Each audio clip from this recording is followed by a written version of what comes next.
Eu nunca acreditei muito em mim. Sempre fingi acreditar. Gostava de imaginar o que eu queria ser e tudo o que eu queria fazer. Desde pequeno eu meio que já sabia, igual a toda criança que pensa que sabe de tudo. Mas eu tinha minhas certezas infantis. E fui crescendo e esses sonhos e projetos foram se distanciando da mesma maneira que eu me aproximava deles. Eu comecei a fazer coisas nessa direção. Mas na maioria das vezes eu fazia o mínimo que eu podia fazer, o aceitável.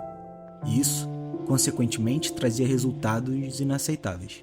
Começava a criar na mesma velocidade que demorava para desistir, rapidamente. Com isso, quebras de expectativas. Ideias que não saíam tão bem como planejado. Obstáculos que pareciam ser grandes demais. Uma força de vontade que desabava na primeira pedra no caminho. Eu nunca acreditei muito em mim. Sempre fingi acreditar. Dizia que daria certo, mas no fundo eu sabia. Não daria. Mas é claro que não daria. Eu não tinha força para fazer com que desse certo. Não tinha a coragem. Não queria os sacrifícios. Sonhar sempre foi muito maravilhoso, mas correr atrás desses sonhos, nem tanto. Até o dia que me vi sem saída. Mas o aniversário havia chegado, mais um ano havia se passado, e me vi encurralado na pergunta: o que eu quero ser? A parte boa era que eu já sabia, mas se fosse só isso, seria fácil. Essa pergunta trazia uma grande questão.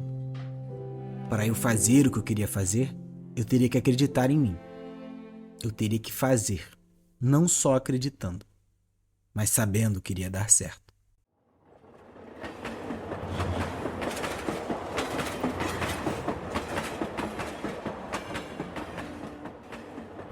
Se eu continuasse a mesma pessoa, que não estava disposta a sacrificar para enfrentar os obstáculos, eu não poderia fazer isso. Nunca poderia. Para começar um capítulo novo, você deve terminar de ler o que está lendo. Mudanças. Incômodas, estranhas, irritantes e necessárias. A psicologia nos ensina que para uma pessoa mudar seu comportamento, ela precisa querer. Que mudanças não são necessariamente boas ou ruins.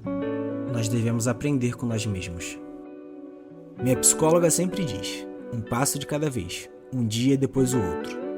Pode parecer simples, mas a simplicidade é necessária às vezes. Eu nunca acreditei muito em mim. Agora que eu acredito, os dias passam de uma forma diferente. E algumas coisas parecem mais claras. Tem dias que tudo faz sentido, e tem dias que não. Mas é isso. Apenas uma pequena parte do que é ser humano.